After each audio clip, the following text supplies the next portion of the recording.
everybody, it's Rob again. It's time for another Member Talks, and this one is going to be a fun one. We have Patty Hutcheson. She is the Executive Director for the Academy of Professional Funeral Service Practices, otherwise known as CFSP. Patty, good afternoon. How are you today? Hi, how are you? And thank you so much for this opportunity. And I have my grief cat here with me, Thomas. So he, I keep putting him down and he keeps coming back. So That's okay. I am thrilled to get to talk about the Academy and what we do and who we are. And I'll give you a little bit about my background too. Yeah, please. I'm one of those people who live, eat, sleep, breathe funeral service. My husband and I started a funeral home back in 1983 here in a little town of 1,000 people called Buchanan, Georgia. And at that time, I was in mortuary school. I went to Gupton Jones College and I finished mortuary school. And I also had a background in education. I'm an English major. And so I started teaching school. And after about 3 years, I was approached by Dan Buchanan, who was the president of Gupton Jones College in Atlanta at that time, about coming to teach there. And so I taught at Gupton Jones College for 27 years. Oh, wow. And my last 14 years there, I was president of the college, but I continued to teach too. That whole time I taught restorative art. I taught psychology of funeral service. I've taught almost everything that's there. I even taught 2 quarters of embalming. I've taught sociology, communications. So a little bit of everything. You know, it's in this field, in this profession, you have to know a little bit about everything. So it was a great opportunity. I loved it. I love the teaching. I love the students who were so engaged, who really wanted to make a difference in this profession. And so I spent 27 years there. Also, being here too at the funeral home for the weekends at least. We ran ambulance service. I know some people go back to those old days, but we started ambulance service in 1983, and then we stopped in 1991. So I'm EMT 15529. Funeral director number 3574, embalmer 3141. In Georgia, we're a split license, so you get your embalmer's license and then you become a funeral director. So when I say I eat, sleep, live, we live next door to the funeral home. For 13 years, we lived upstairs in the funeral home. Yeah. So I knew in 2013 that things were changing in funeral service education, and I was making a 70-mile trip one way every day. So 140 miles on my body every day for 5 days a week. And the opportunity to put my name in the hat for executive director of the Academy came up. Mm-hmm. I knew a little bit about the Academy. I'd been a member since 2000. My husband, Danny, had actually been president of the Academy. And so he's the one who encouraged me to at least try and see if it was something I wanted to do.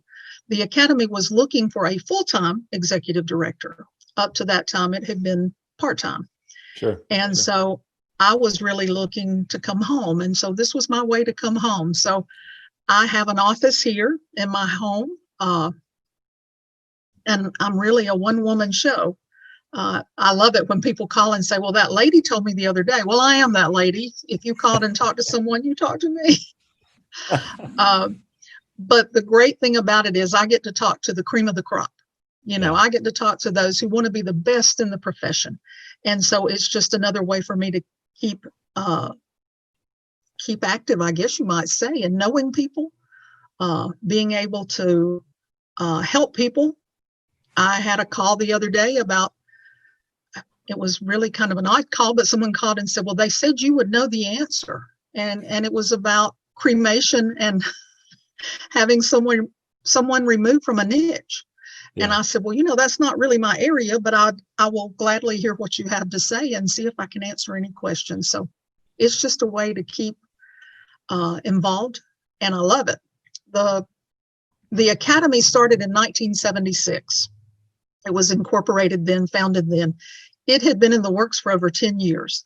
There were educators and funeral directors who were looking at a way to recognize those who get continuing education and who go above and beyond.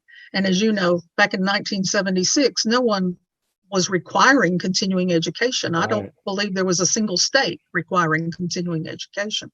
Right. So they looked at coming up with a designation to recognize those people. And so the Academy was born, and then people started joining, and that's what you do. That's the first step, is to join the Academy, and then you work toward the CFSP designation. Now, that CFSP designation is 180 hours of activities, and those activities not only include continuing education seminars, but any of your work in the profession, if you've been an officer or on a committee, your academic, you get to do a career review, and that counts part. So you get to go back to when you first joined, when you were first licensed, up until you join when you join the Academy, and you get credit for that. But it also includes community involvement. So that's the one thing about this certification, is we're looking for a well-rounded person, not just somebody who sits and watches or reads, but somebody who gets out in the community too. Lifelong learning. We're looking for lifelong learners who want to make a difference in this profession. Right now, we have a little over 2,400 members. 1,600 and around 1,640 of those are CFSPs. So the others are working toward that designation. We have members from all over. We have many, many members from Canada. We have members from England, Australia, the West Indies, Mexico. We have members all over, and we're always excited to have more, of course. What I call the $64,000 question, which I guess today, you look at inflation, that should be about the $1.5 million question is, well, why would I want to be a member? Yeah. And I always tell people it's really a twofold reason. One is just for you, and it shows you what you have done. When you join, you have a member page, and on that member page is your transcript. So anything you've done goes on that transcript.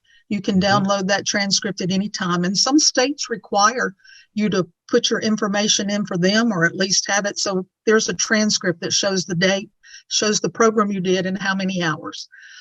So it's an intrinsic value that says, look at what I have accomplished, and I want to do more. The second thing is, if you can explain it to your families in that this is a designation I have that is above and beyond, it's voluntary, and it shows that I do more than what my state requires, it can show families that you are willing to go above and beyond what's required. You're not doing the minimum just to get by, you're doing more. Yeah. And many professions have designations. If you've gone and maybe taken another course, of course, today there are a lot of designations. I call it the alphabet soup in funeral service. You can be a CCO, a CPC, CCFE, there are just a lot out there, but the CFSP designation is the oldest and the most stringent. Yeah.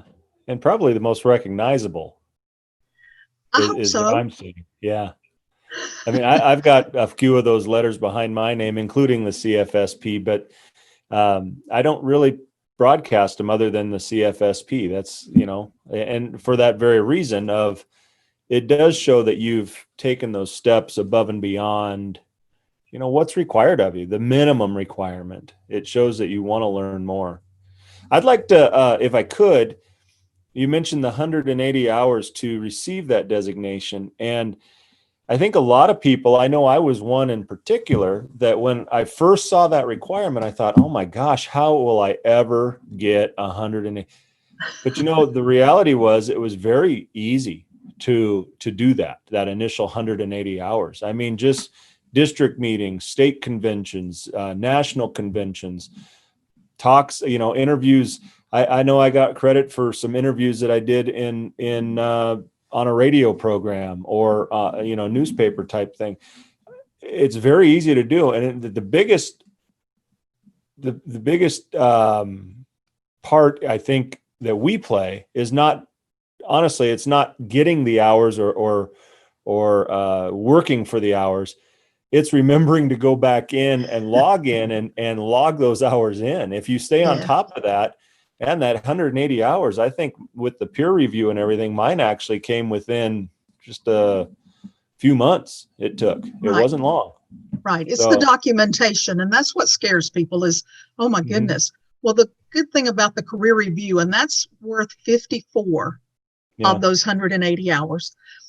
If you can't remember exactly, then give me a year. That's all I'm looking for, really. I don't have to have a specific date. And you can remember topics, but you get credit for conventions, so you can log those in. Some people yeah, say, well, I can't remember anything. Okay, well, how many CEUs are required or continuing education credits are required in your state? And I can multiply that times the number of years you've been licensed. Um, that plays a little bit to the fact that you just did the minimum. yeah, So you really would want to go and do at least go back and try to remember. Okay, I went to NFDA back in 1996. It was in Las Vegas. I probably went to 10 seminars. Put it down. Put it down. yeah, yeah, But yeah, that career review gets you started. It gets you a good footing. But here's the good thing about this, and this is what happened to you.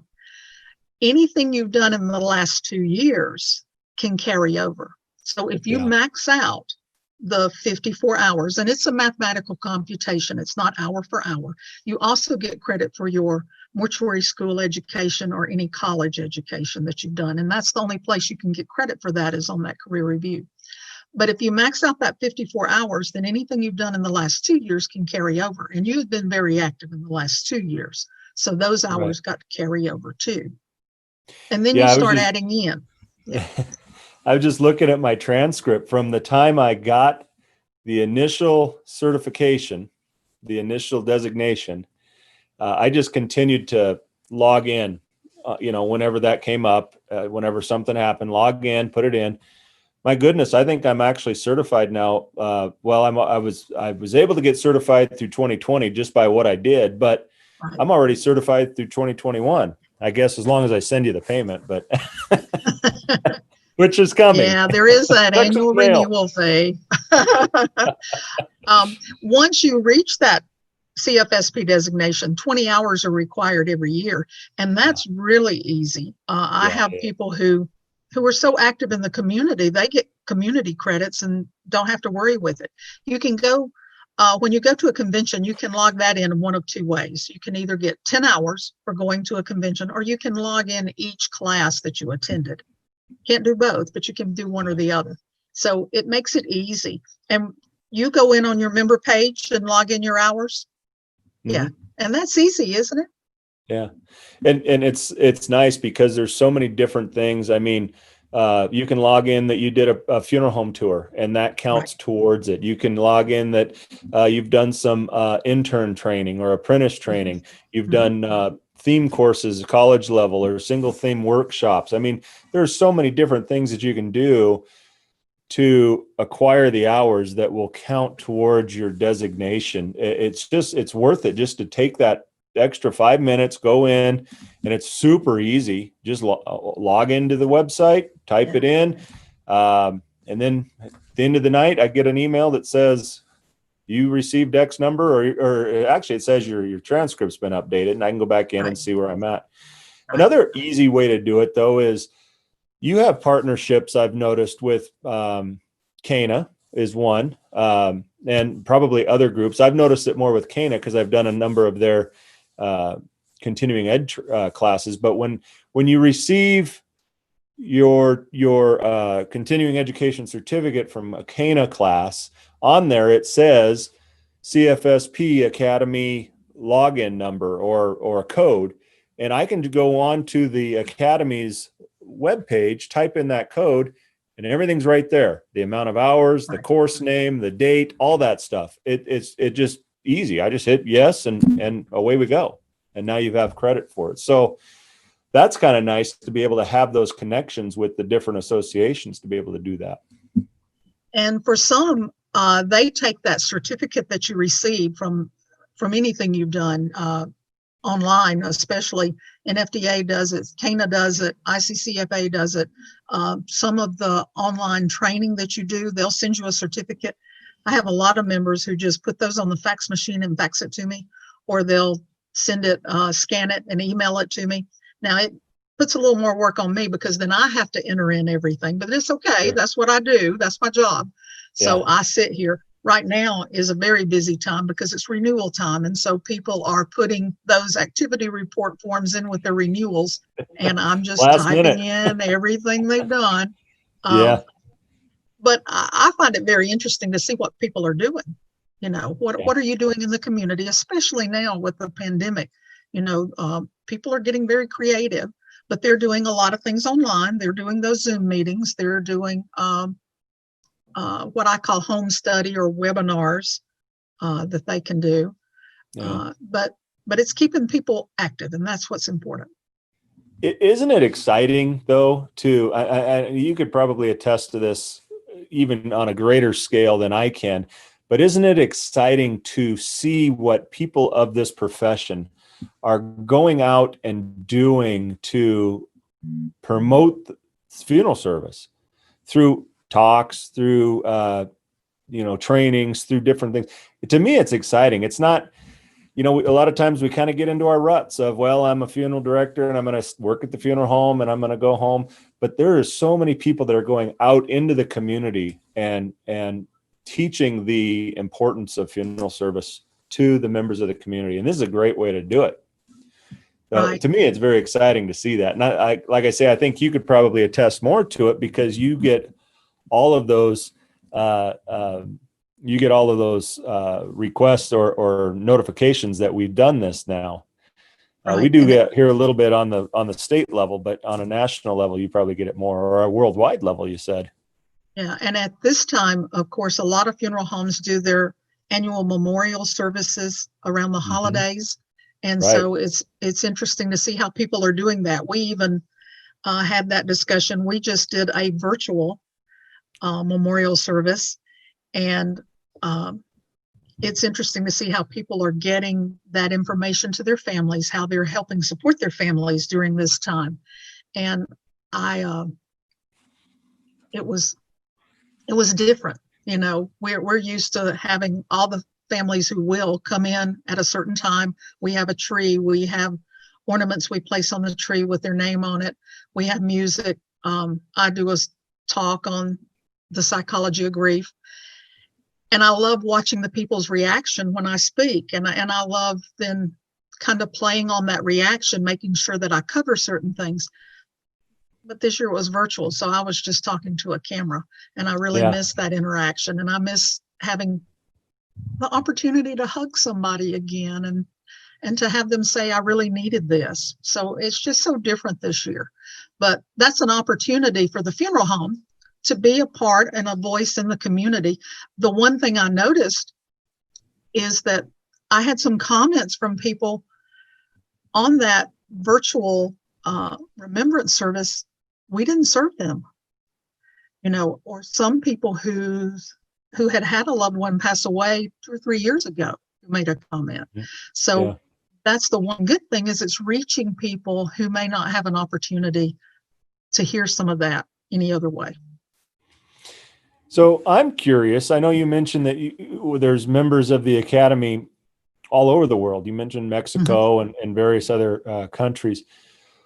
Can you share with us kind of some ideas of what you're seeing coming out of the non-United States, the different parts of the world that are members? What are they doing as far as continuing ed?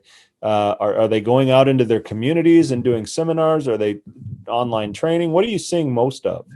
A lot of online training,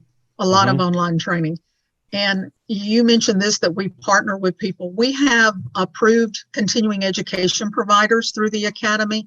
Right now we have 66 approved continuing education providers. And this is another exciting part of my job, I feel.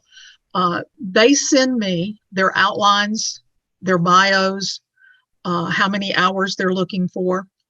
If it's something that's one what's considered home study training, I actually get all the material and read through it. And then I go in and approve them for that course. So when you take a course and you see that it's Academy approved or CFSP, you may see the Academy logo or a CFSP logo down below. You know that that's come through our office.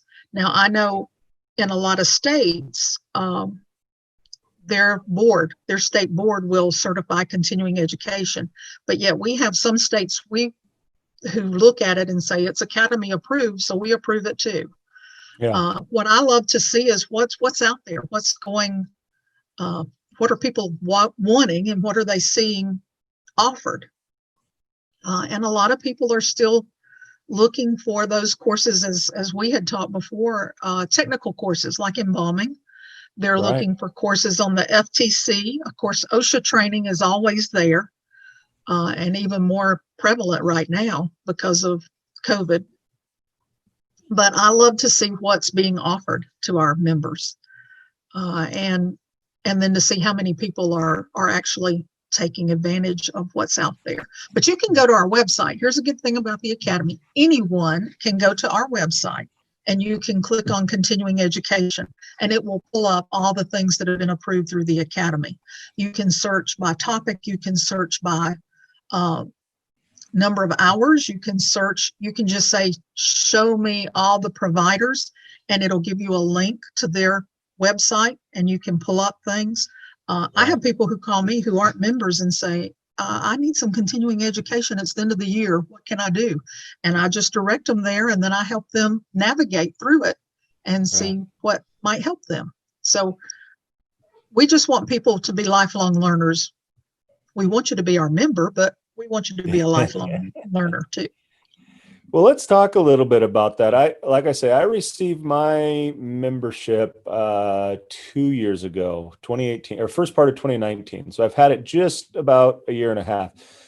Looking at the website, I was number 10 in the state of Washington to receive that designation. Since then, we've had 2 more people. So there are a total in Washington state of 12 designated CFSP, certified funeral service practitioners. Now, I know there's a lot more that are wanting to join, that are working towards that designation.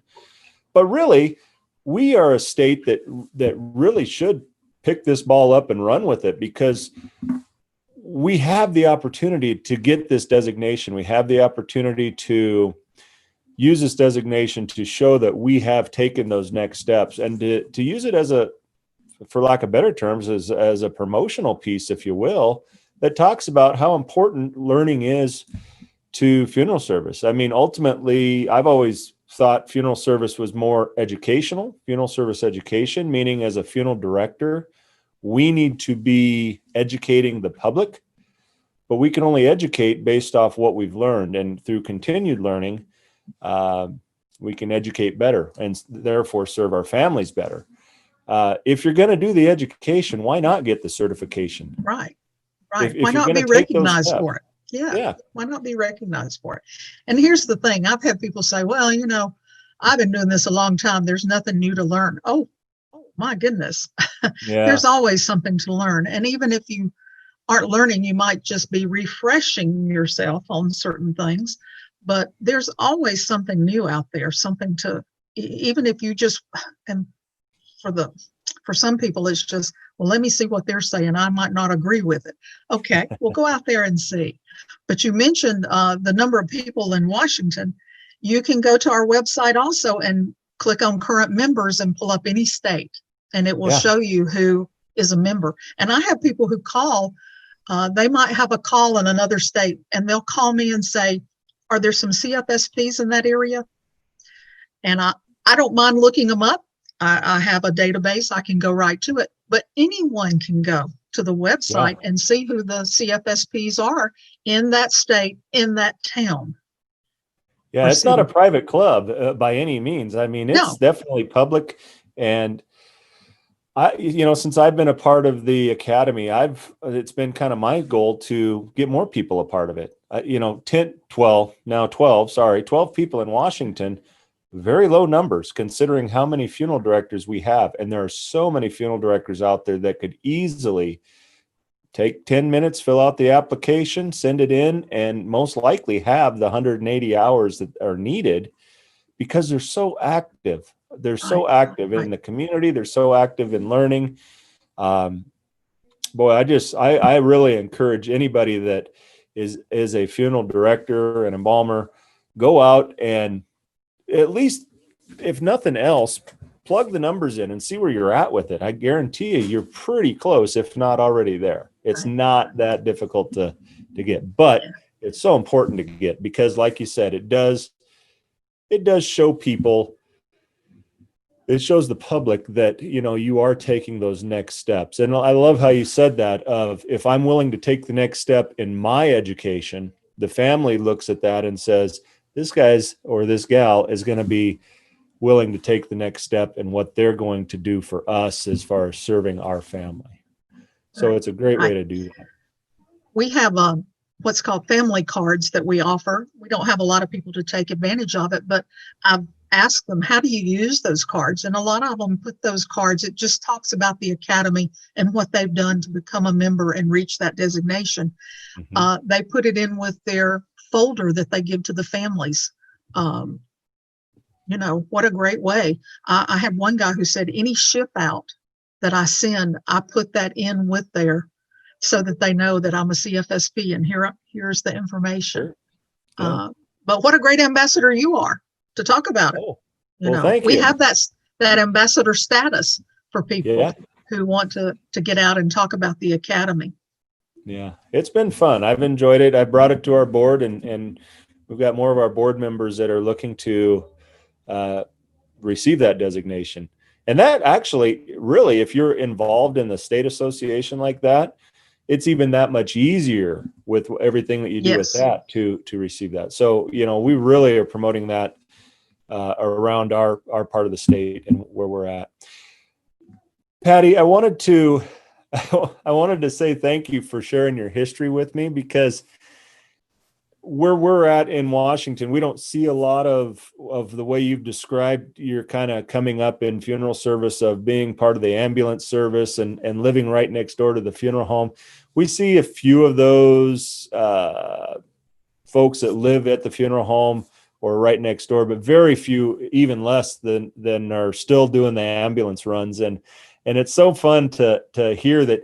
You know, I don't know that a lot of people realize that, but funeral homes all over the country, that was kind of the big thing. You were part ambulance, part EMT, part funeral director.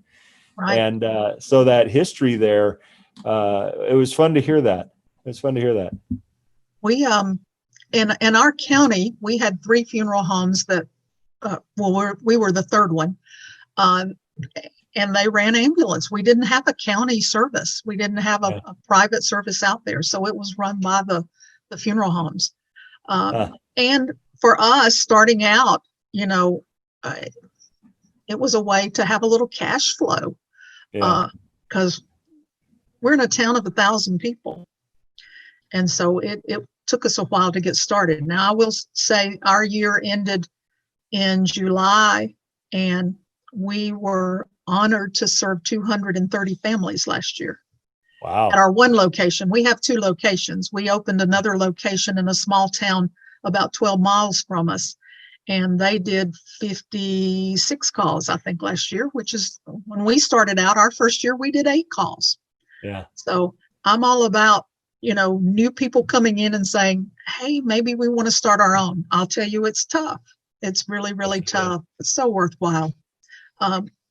Those families become your family, and they know you, and they depend on you, and we appreciate that. So we were 24 years old when we opened the funeral home. I said we were too young to think we couldn't do it, or too dumb. I don't know.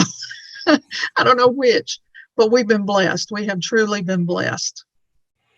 Well, funeral service is just a remarkable, so much fun of a profession. I've done it my whole life. I've been involved in it my whole life, and I wouldn't ask for anything else. I mean, it's the amount of ability that you have to serve people and to be blessed by people that trust you to take care of their loved ones for them is just an amazing feeling. And I know you know that just as well, with as long as you've been involved with it. And I've actually probably taught that through all of your teaching of different classes and stuff of young funeral directors coming through mortuary school.